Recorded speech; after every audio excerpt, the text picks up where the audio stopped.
Hello बच्चों, आपका स्वागत है आपके YouTube चैनल हिंदी वाली में। अब तक हमने आदिकाल के प्रकरण 2 तक पढ़ा है। अब आते हैं हम प्रकरण 3 देश भाषा काव्य, जिसे वीर गाथात्मक काव्य भी कहते हैं, वीर गाथा काल भी कहते हैं। जैसे पहले कहा जा चुका है, शुरू कर रहे हैं पढ़ना। प्राकृत की रूढ़ियों से बहुत कुछ मुक्त भाषा के जो पुराने काव्य, जैसे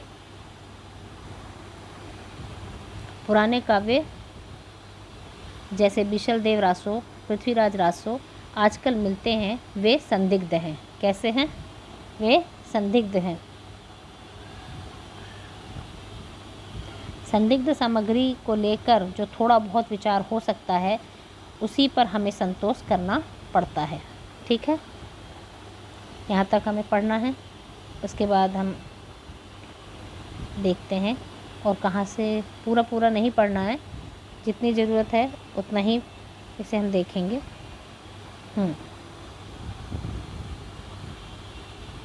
इतना अनुमान तो किया जा सकता है कि प्राकृत पढ़े हुए पंडित ही उस समय कविता नहीं करते थे।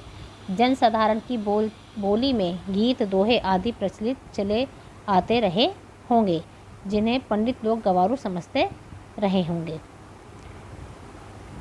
राजसभाओं में सुनाए जाने वाले नीति श्रृंगार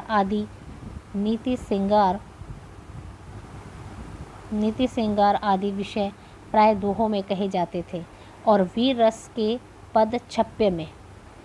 पद किस में कहे जाते थे? छप्पे में। राजाश्रित कवि अपने राजाओं के शौर्य, पराक्रम और प्रताप का वर्णन अनूठी उक्तियों के साथ किया करते थे, और अपनी वीरों उल्लास भरी कविताओं में वीरों को उत्साहित किया करते थे। ठीक है,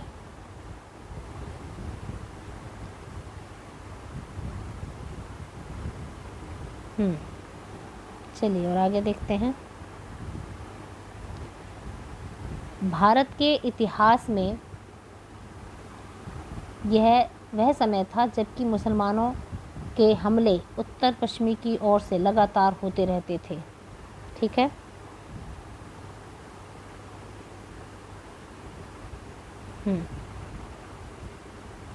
इसके बाद हम यहाँ से देखेंगे, थोड़ा सा इसमें छोड़ देंगे, सारा पढ़ना ज़रूरी नहीं है, जो बहुत ज़रूरी है। यहाँ से देख लेते हैं कि सारांश यह है कि जिस समय से हमारे हिंदी साहित्य का अभ्युदय होता है, अभ्युदय मतलब शुरुआत होती है, वह लड़ाई भिड़ाई का समय था, वीरता के गौरव का समय था, और सब बातें पीछे पड़ गई थी। ठीक है, महमूद गजनवी के लौटने के पीछे गजनवी सुल्तानों का एक हाकिम लाहौर में रहा करता था, और वहाँ से लूट मार के लिए देश के भिन्न भिन्न भागों पर, विशेषतः राजपूतानों पर चढ़ाइयाँ हुआ करती थी। ठीक है, थोड़ा सा इसके बारे में यहाँ तक है, उसके बाद हम आगे चलेंगे। इसमें कुछ ऐसा नहीं है, इसमें एक चीज़ बस समझने लायक है। ये अर्णोराज ने उस सेना का संहार कर बड़ी भारी विजय प्राप्त की। मुसलमानों ने कर दिया था ना, लिखा है कि ना, मुसलमानों की सेना फिर पुष्कर की घाटी लांघकर उस स्थान पर पहुंची जहां अब आना सागर है। अर्णोराज ने उस सेना का संहार कर बड़ी भारी विजय प्राप्त की, और वहां मलेच्छ मुसलमानों का रक्त गिरा था। इससे उस स्थान को अपवित्र मानकर वहां अर्णोराज ने एक बड़ा तालाब बनवा दिया, जो आना सागर कहलाया। एक बार पूछा गया था कि आना सागर किसने बनवाया, तो ये अर्णोराज ने बनवाया था। आना के पुत्र बिशल देव विग्रह राज चतुर, इन्हीं का दूसरा नाम है, उपनाम बिशल देव। उसके समय में वर्तमान किशनगढ़ राज्य के मुसलमानों की सेना चढ़ाई, जिसे परास्त कर बिशल देव आचार्यवर्त से मुसलमानों को निकालने के लिए उत्तर की ओर बढ़ा। ठीक है, वे मुसलमानों से निरंतर लड़ते रहे, और उन्होंने कई बार पृथ्वीराज चौहान इनमें सबसे प्रसिद्ध रणथंभौर के महाराज हम्मीर देव हुए। जो महाराज पृथ्वीराज चौहान की वंश परंपरा में थे। वे मुसलमानों से निरंतर लड़ते रहे और उन्होंने उन्हें कई बार हराया था। सारांश यह है कि पठानों के शासनकाल तक हिंदू बराबर स्वतंत्रता के लिए लड़ते रहे। ठीक है, थोड़ी थोड़ी भूमिका पढ़नी है, इतना ज़्यादा इसमें कुछ है नहीं। उस समय जो भाटिया चारण थे वो किसी राजा के पराक्रम, विजय, शत्रु कन्या हरण आदि का अयुक्तिपूर्ण आलाप करता या रण क्षेत्रों में जाकर वीरों के हृदय में उत्साह की उमंगें भरा करता था और वहीं सम्मान पाता था। यही काम किया करते थे पहले कवि। अच्छा, उसके बाद है वीर गाथा। केवल वीर गाथाएँ की उन्नति संभव थी। इस वीर गाथा को हम दो रूपों में पाते हैं, एक तो मुक्तक के रूप में और एक प्रबंध के रूप में। मुक्तक मतलब थोड़े थोड़े भागों में, प्रबंध मतलब एक बड़ी सबको मिलाकर एक कहानी के रूप में। फुटकल रचनाओं का विचार छोड़कर यहाँ वीर गाथात्मक प्रबंध काव्यों का ही उल्लेख किया जाता है।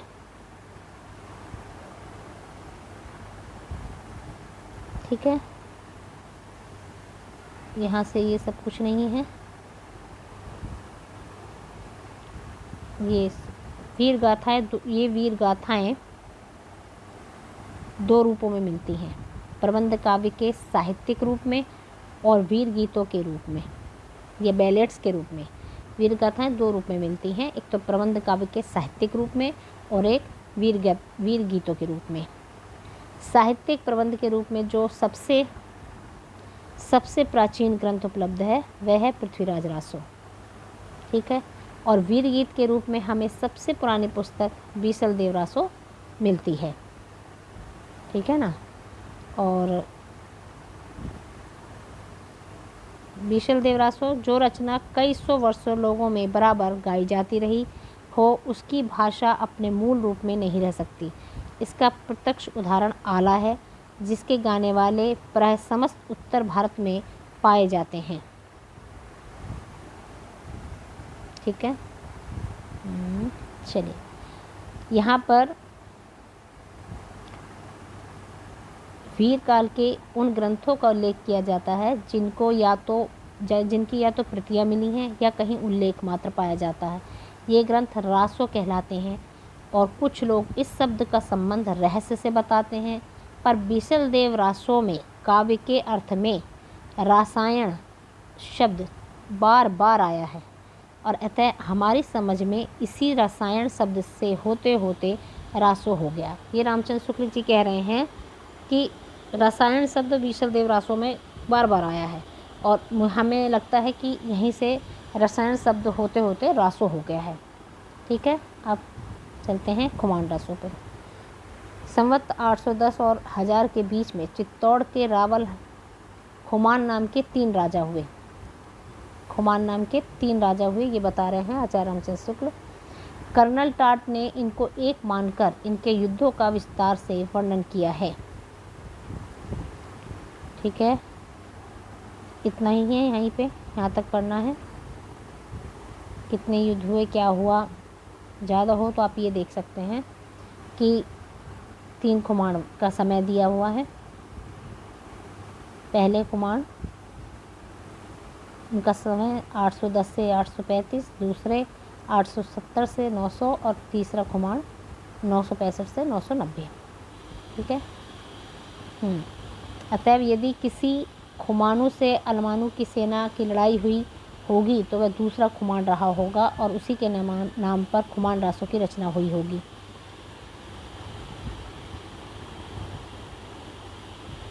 शिव सिंह सरोज के कथानुसार एक अज्ञात नामा माट ने खुमान रासो नामक एक काव्य ग्रंथ लिखा था, जिसमें श्री रामचंद्र से लेकर खुमान तक के युद्धों का वर्णन था।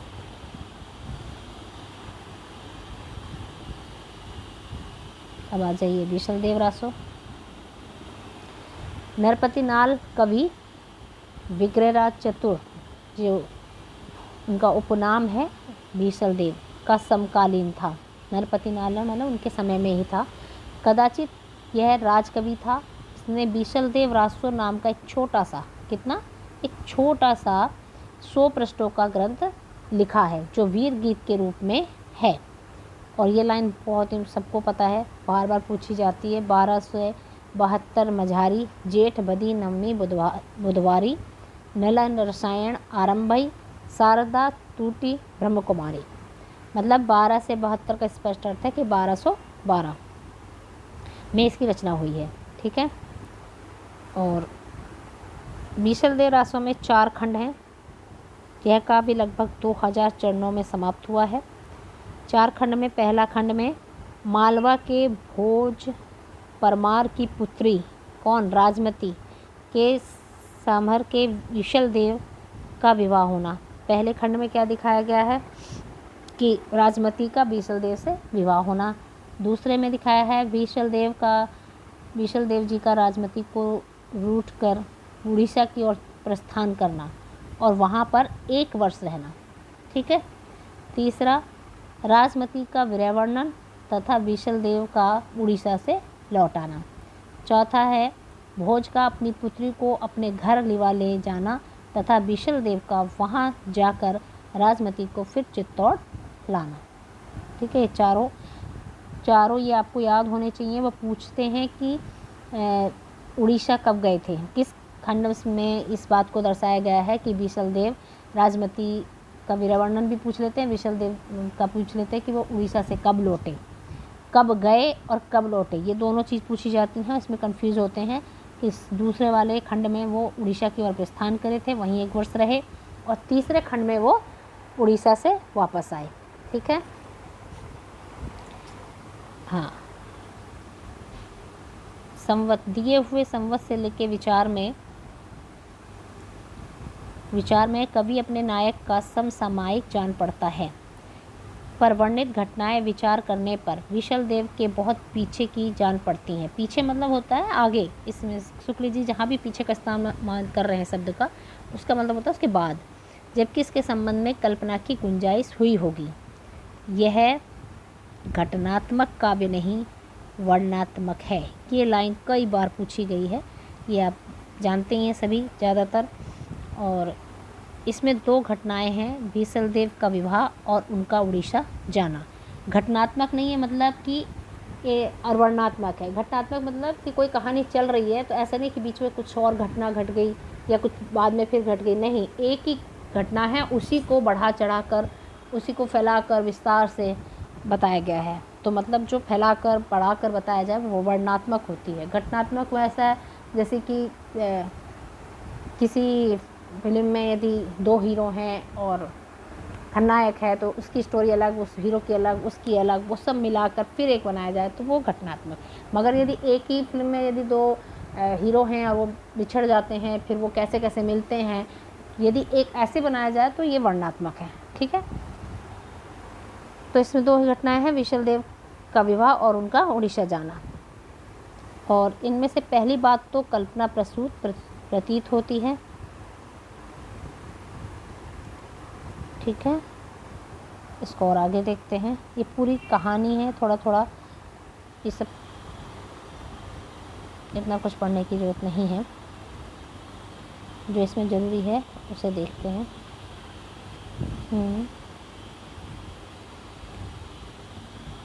यहाँ पर भी कुछ नहीं है। ये लाइन बहुत इम्पोर्टेंट है। भाषा की परीक्षा करके देखते हैं तो यह साहित्यिक नहीं राजस्थानी है। साहित्यिक भाषा इसमें नहीं है, इसमें राजस्थानी भाषा है। भाषा की परीक्षा देखते हैं तो ठीक है। और भी इसमें ऐसा कुछ नहीं है, भाषा के बारे में ही है सारा। इसमें आए हुए कुछ फारसी, अरबी, तुर्की शब्दों की ओर भी ध्यान जाता है। ठीक है। और देखते हैं कुछ इसमें है जो हमें देखना चाहिए।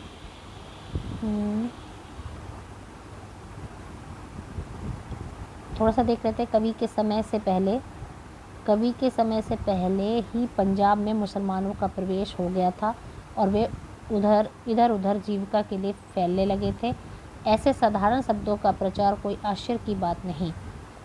ठीक है। विशलदेव इतना ही ठीक है, इसमें और कुछ ऐसा है नहीं। देख लेते हैं और देखते हैं।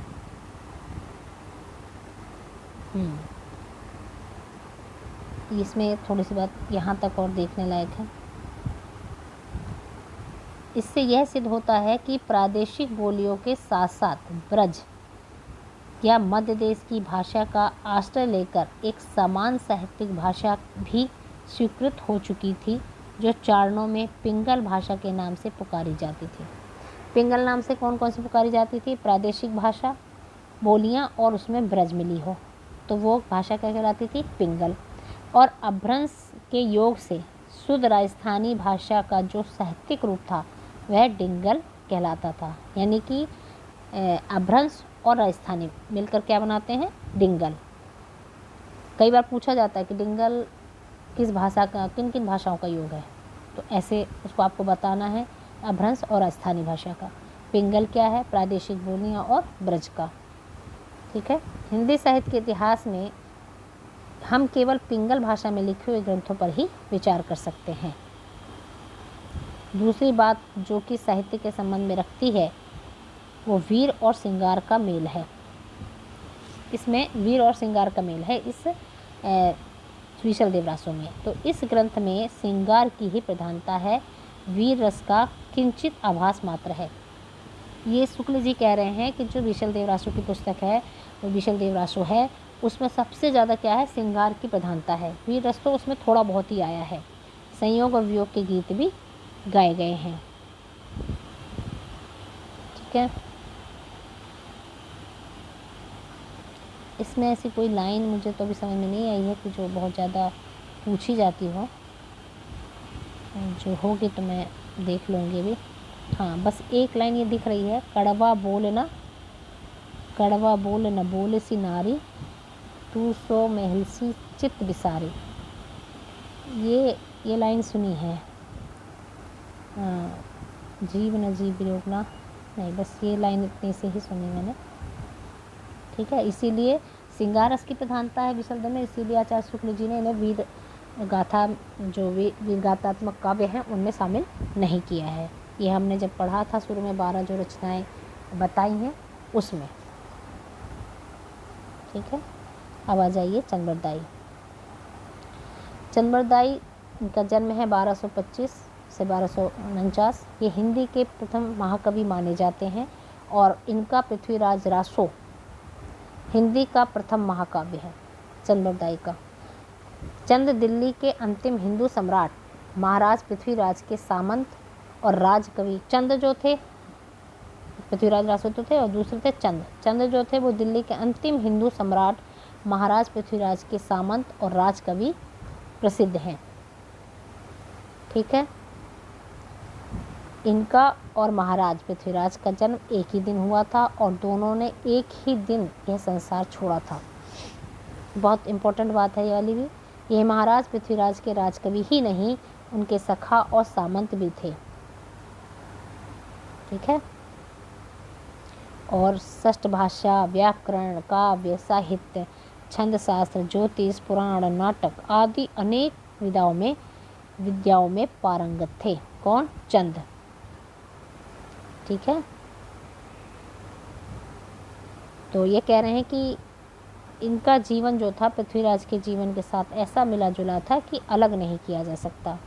युद्ध हो, आखेट हो, सभा यात्रा, सदा महाराज के साथ रहते थे और जहाँ जो बात होती थी उस सब में सम्मिलित रहते थे। और पृथ्वीराज रासो जो है वो 2500 पृष्ठों का बड़ा ग्रंथ है। ठीक है। उसमें 69 समय या सर्ग या अध्याय कह सकते हैं। प्राचीन समय में प्रचलित सभी छंदों का व्यवहार हुआ। मुख्य छंद हैं कवित्त या छप्य, दोहा, तोमर, त्रोटक, गाहा और आर्य। ठीक है। जब रासो के अनुसार जब साहबुद्दीन गोरी पृथ्वीराज को कैद करके गजनी ले गया, तब कुछ दिनों पीछे चंद जो उनका कवि था वो भी वहीं चला गया और जाते समय कवि ने अपने पुत्र जल्हण के हाथ में रासो की पुस्तक, पृथ्वीराज रासो की जो पुस्तक वो लिख रहे थे वो देकर उसे पूर्ण करने का संकेत किया। जनन के हाथ में रासों को सौंप जाने और उसे पूरे किए जाने का उल्लेख रासों में है। ये लाइन बहुत बार पूछी जाती है कि पुस्तक जनन हत दे चखी गज्जन यानी प्रकाश। ठीक है।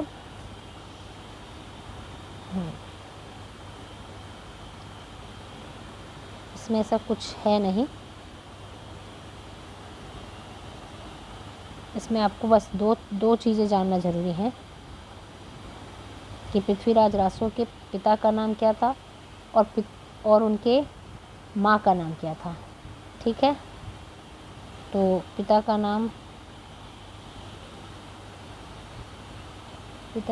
देखते हैं। ये तो पृथ्वीराज जी की पूरी कहानी बता रखे हैं। अभी तो पृथ्वीराज की बताइए कहाँ कहाँ से कैसे कैसे वो पकड़े गए, पूरी कहानी है। पूरी कहानी यदि पढ़नी है तो बताइए, नहीं तो चलिए पढ़ लेते हैं, कहानी पढ़ लें। पृथ्वीराज रासो कहानी, चलिए यहाँ से पढ़ते हैं। इस ग्रंथ के अनुसार पृथ्वीराज अजमेर के चौहान राजा सोमेश्वर के पुत्र। सोमेश्वर कौन है? पृथ्वीराज के पिताजी के नाम पूछा गया है एक बार कि पृथ्वीराज का जो पिता का नाम क्या है, तो वो सोमेश्वर और अर्णोराज के पौत्र थे। सोमेश्वर का विवाह दिल्ली के राजा अनंगपाल की कन्या से हुआ और अनंगपाल की 2 कन्याएं थी, सुंदरी और कमला। सुंदरी का विवाह कन्नौज के राजा विजयपाल के साथ हुआ और इस संयोग से जयचंद राठौर की उत्पत्ति हुई। दूसरी कन्या कमला का विवाह अजमेर के चौहान सोमेश्वर के साथ हुआ, जिनके पुत्र पृथ्वीराज हुए। ठीक है। अनंगपाल ने अपने नाती पृथ्वीराज को गोद लिया, इससे अजमेर और दिल्ली का राज एक हो गया। जयचंद को यह बात अच्छी नहीं लगी। उसने एक दिन राजसूय यज्ञ करके सब राजाओं को यज्ञ के भिन्न भिन्न कार्य करने के लिए निमंत्रित किया और इस यज्ञ के साथ ही अपनी कन्या संयोक्ता का स्वयंवर रचा। राजसूय यज्ञ में सब राजा आए पर पृथ्वीराज नहीं आए। इस पर जयचंद ने चिढ़कर पृथ्वीराज की एक स्वर्ण मूर्ति द्वारपाल के रूप में द्वार पर रखवा दी। ठीक है। संयोक्ता का अनुराग पहले से ही पृथ्वीराज पर था, अतः जब वह जयमाला लेकर रंगभूमि में आई तब उसने पृथ्वीराज की मूर्ति को ही माला पहना दी। इस पर जयचंद ने उसे घर से निकालकर गंगा किनारे के एक महल में भेज दिया। उधर पृथ्वीराज के सामंतों ने आकर यज्ञ विध्वंस किया। फिर पृथ्वीराज ने चुपचाप आकर संयोक्ता से गंधर्व विवाह किया और अंत में उसे हर ले गए, मतलब भगा के ले गए। रास्ते में जयचंद की सेना से बहुत युद्ध हुआ पर संयोक्ता को लेकर पृथ्वीराज कुशल पूर्वक दिल्ली पहुंच गए। वहां भोग विलास में ही उनका सारा समय बीतने लगा। राज्य की रक्षा का ध्यान न रह गया।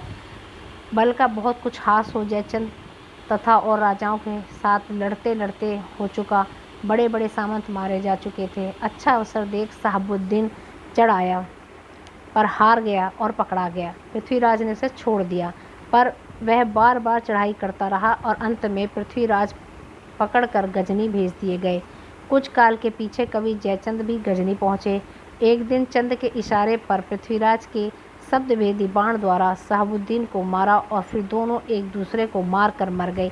साहबुद्दीन और पृथ्वीराज के बैर का कारण यह लिखा गया है कि साहबुद्दीन अपने यहाँ एक सुंदरी पर आसक्त था जो एक दूसरे पठान सरदार हुसैन शाह को चाहती थी। जब ये दोनों साहबुद्दीन से तंग हुए तब हार कर पृथ्वीराज के पास भाग आए। साहबुद्दीन ने पृथ्वीराज के यहाँ कहलवा भेजा कि उन दोनों को अपने यहाँ से निकाल दो।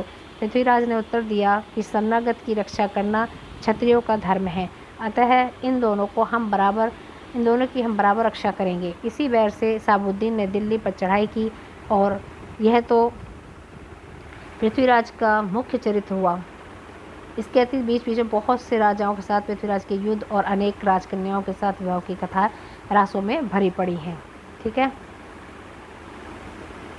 और देख लेते हैं इसमें ऐसा कुछ।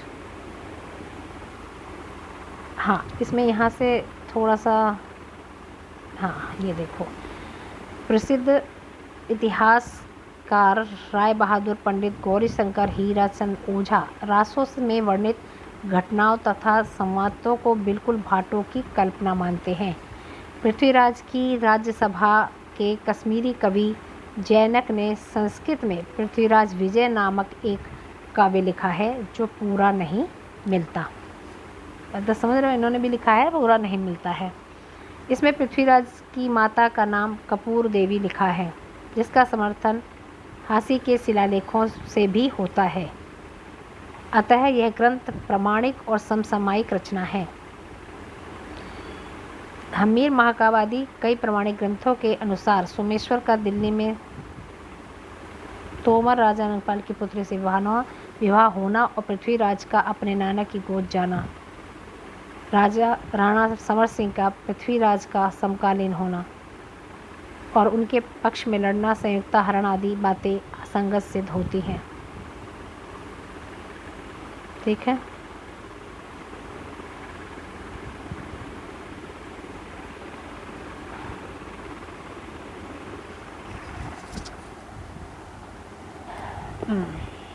ठीक है, उसके बाद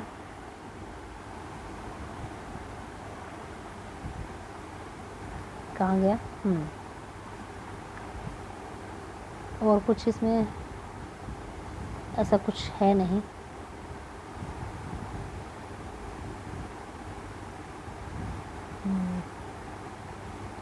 यहाँ पर कुछ भी पढ़ने लायक नहीं है ऐसा।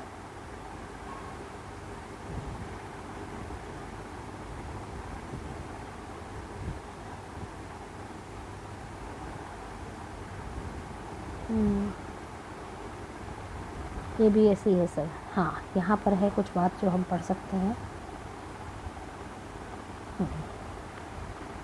भाषा की कसौटी पर यदि ग्रंथ को कसते हैं तो और भी निराश होना पड़ता है, क्योंकि यह बिल्कुल बेठिकाने है। इसमें व्याकरण आदि की कोई व्यवस्था नहीं है। दोहे की और कुछ कवित छपियों की भाषा तो ठिकाने की है, पर त्रोटक आदि छोटे छंदों में तो कहीं कहीं अनुव्रत शब्दों की ऐसी मनमानी भरमार है जैसे किसी ने संस्कृत प्राकृत की नकल की हो। कह रहे भाषा के हिसाब से भी देखो तो भी ये सही नहीं है। ठीक है। अच्छा, और देखते हैं।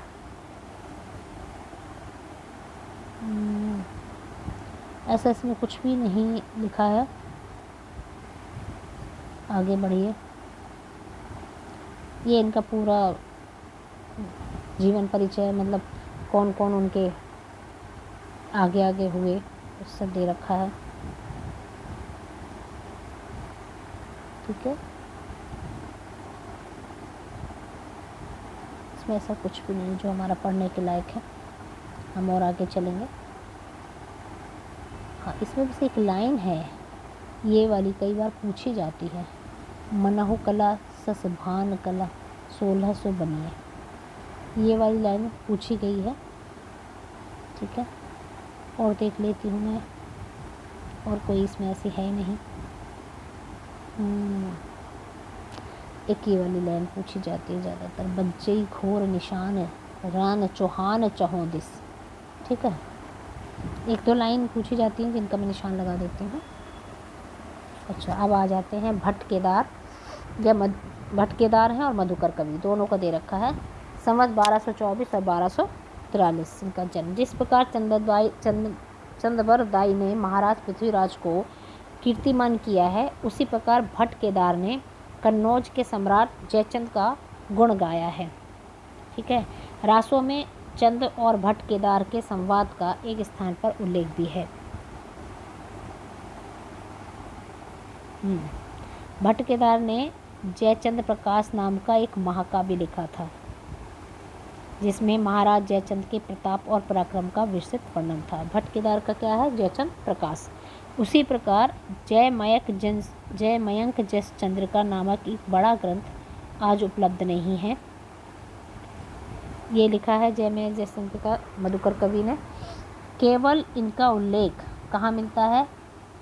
सिंघायच दयालदास कृत राठौरी खयात में मिलता है, जो बीकानेर के राज पुस्तक भंडार में सुरक्षित है। इस खयात में लिखा है कि दयालदास ने आदि से लेकर कन्नौज तक का वृत्तांत इन्हीं 2 ग्रंथों के आधार पर लिखा है। ठीक है। अच्छा, इसमें और भी ऐसा कुछ नहीं है, 2 चीज़ें याद करनी थी। और ऐसा इसमें कुछ भी नहीं है। चलिए और आगे अब आ जाइए जगनिक पर। जगनिक कवि, उनका जन्म दे रखा संवत 1230।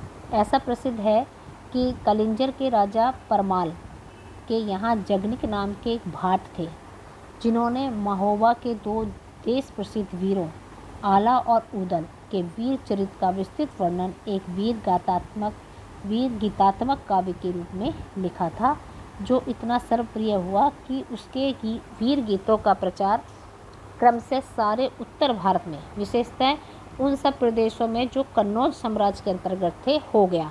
जगनिक के काव्यकाज पता नहीं है, पर उसके आधार पर प्रचलित गीत हिंदी भाषा भाषी प्रांतों के गांव-गांव में सुनाई जाती है, और ये गीत आला के नाम से प्रसिद्ध हैं और बरसात में गाए जाते हैं। ठीक है। इसमें ये लाइन आपने कई बार सुनी होगी, ये आपके जगनिक के परमाल रासों की है।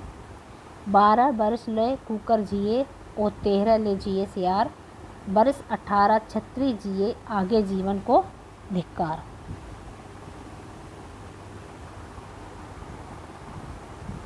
ठीक है। इसमें और कुछ ऐसा है नहीं। बस यही है कि इन गीतों के समुच्चयों को जनसाधारण ने गीतों का संग्रह आलाखंड, गीतों के समूह साधारण आलाखंड कहते हैं, जिससे अनुमान होता है कि आला संबंधी ये वीर गीत जैनिक के रचे उस बड़े काव्य के खंड के अंतर्गत थे। ठीक है, जो चंदेलों की वीरता के वर्णन में लिखा गया होगा। अब आ जाइए आप श्रीधर। इन्होंने संवत 1454 में रणमल छंद नामक एक काव्य रचा, जिसमें कहाँ के ये पता नहीं, ये समझ नहीं आ रहा इसका, कि राठौर राजा रणमल की उस विजय का वर्णन है जो उसने पाटन के सूबेदार जफर खां पर प्राप्त की थी। ठीक है। इसमें एक लाइन है जो बहुत 1-2 बार पूछी गई है कि डम डम है डम डम कार, डंकर ढोल ढोल जइए। ठीक है, ये लाइन ये यहाँ से यहाँ तक पूछा गया था एक बार। ठीक है, यहाँ ही हम समाप्त करते हैं, इसके बाद आगे देखेंगे दूसरे वीडियो में। ठीक है।